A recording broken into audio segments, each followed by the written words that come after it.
Hello friends, আমি প্রিয়া আবার চলে এসেছি তোমাদের জন্য ইউনিক একটা রেসিপি নিয়ে। হাতে দেখতেই পাচ্ছ ক্যাপসিকাম, এখানে আছে বাটার আর এখানে আছে সোয়াবড়ি।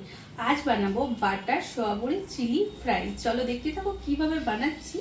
রান্নাঘরে কি কি উপকরণ লাগছে সেটাই তোমাদেরকে দেখাই। চলো, এই যে এখানে আছে সোয়াবড়ি, এখানে আছে বাটার, ক্যাপসিকাম, পেঁয়াজটাকে এইভাবে কেটে নিয়েছি, রসুন কুচি, কাঁচা লঙ্কা কুচি, আদা কুচি, এখানে আছে টমেটো কুচি, এখানে আছে লঙ্কার গুঁড়ো, লবণ, সস আছে টমেটোর, এখানে আছে গ্রিন সস, এখানে আছে চিলি সস, আর এখানে আছে সোয়া সস, আর এখানে আছে কর্নফ্লাওয়ার। চলো, আজ লাগছে আমার এইগুলো উপকরণ। কীভাবে বানাই পুরো ভিডিওটা দেখতে থাকো।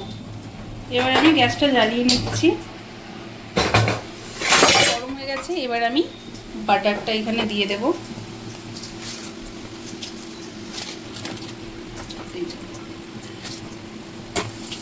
বাটারটা গরম হয়ে গেছে, আমি এখানে এবার লবণটা দিয়ে দেব সোয়াবড়ির মধ্যে, হাফ চামচ। কর্নফ্লাওয়ারটা দেবো এবার।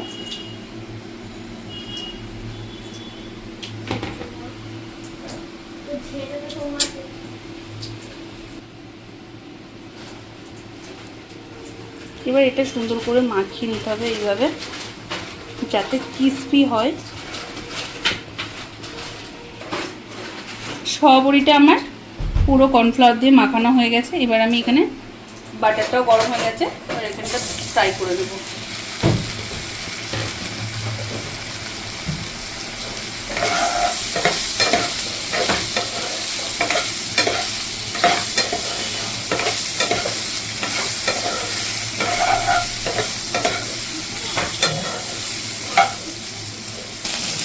প্রায় এটা একদিকটা ভাজা হয়ে গেছে, এবার আর এক দিকটা ভেজে নিতে হবে। এইভাবেই পুরোটা লাল লাল করে ফ্রাই করে নিতে হবে।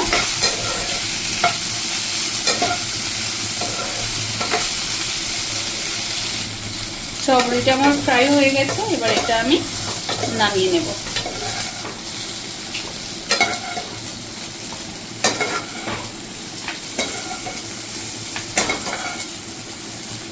বেশ, নামানো হয়ে গেল।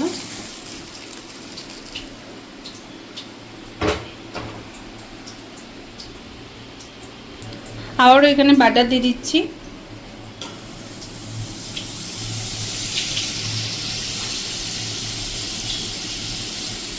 যেহেতু এটা বাটার দিয়ে পুরোটা হবে, এই জন্য আমার বেশি বাটারটা লাগছে।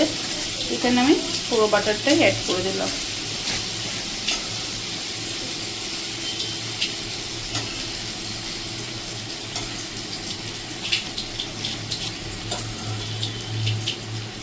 গরম হয়ে গেছে, এবার আমি এখানে ক্যাপসিকামগুলো ফ্রাই করে নেব।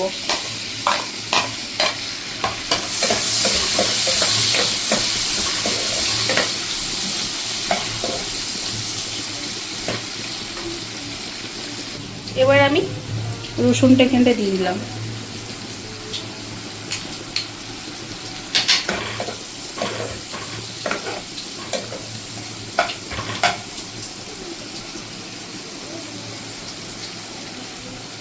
এবার আদা কুচিটা দেব।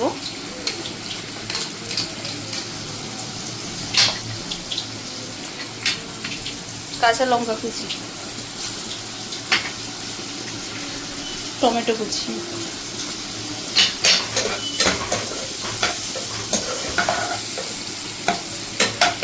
এবার পেঁয়াজ কুচিটা আমি এখানে দিয়ে দেবো।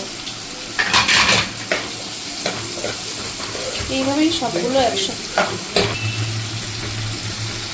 সবগুলো অ্যাড করে নিয়েছি। সবগুলো এইভাবে ফ্রাই হতে থাক, 2 মিনিট এরকমভাবে ভেজে নিতে হবে।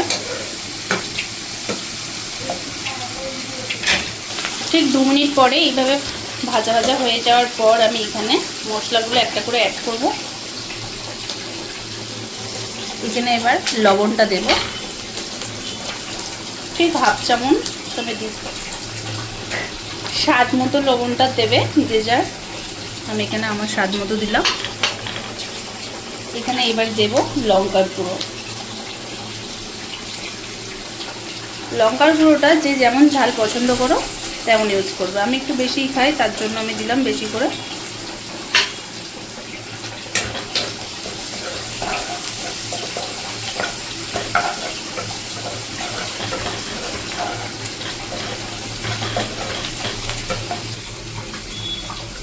আমি এখানে দিয়ে দেবো টমেটোর সস। আবারও এটাকে সবগুলো একসঙ্গে মিশিয়ে দিতে হবে। এবার দেবো সোয়া সস।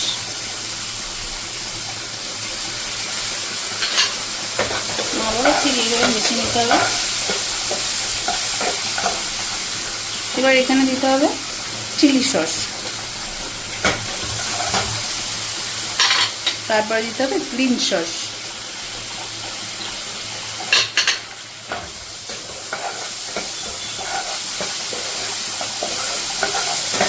সবগুলো একসাথে অ্যাড হয়ে গেলে এবার এখানটাতে ভেজে রাখা সবলগুলো এর মধ্যে দিয়ে আবারও এইভাবে হালকা হাতে নাড়াচাড়া করে নিতে হবে 2 মিনিট।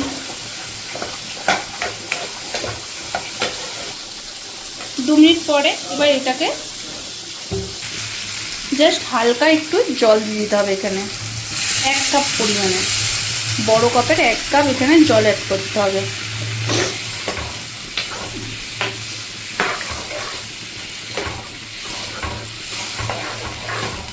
ব্যাস হয়ে গেল। এবার 2 মিনিটের জন্য এটা ঢেকে দিতে হবে। 2 মিনিট পরে এলাম, দেখো কালারটা জাস্ট ওয়াও এসছে। এটা প্রায় হয়ে গেছে, এবার এটা নামিয়ে নেব। দেখো কত সুন্দর কালারটা এসছে, বোঝাই যাচ্ছে না যে এটা সোয়া বড়ি। দেখে মনে হচ্ছে না চিকেন। দেখতেই পাচ্ছ বাটার সোয়া বড়ি চিলি ফ্রাই আমার একদম গরম গরম হয়ে গেছে। তার সঙ্গে আমি নিয়ে নিয়েছি রোমানি রুটি। চলো এটা খাওয়া যাক।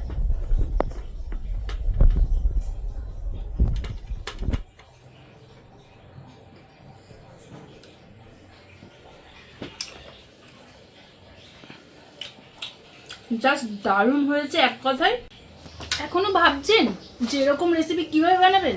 চটজলদি যাও পিয়ার স্পেশাল রান্নাঘরে গিয়ে সার্চ করো আর চটজলদি বানিয়ে নাও এরকম একটা রেসিপি। চলো আজকের মতো টাটা।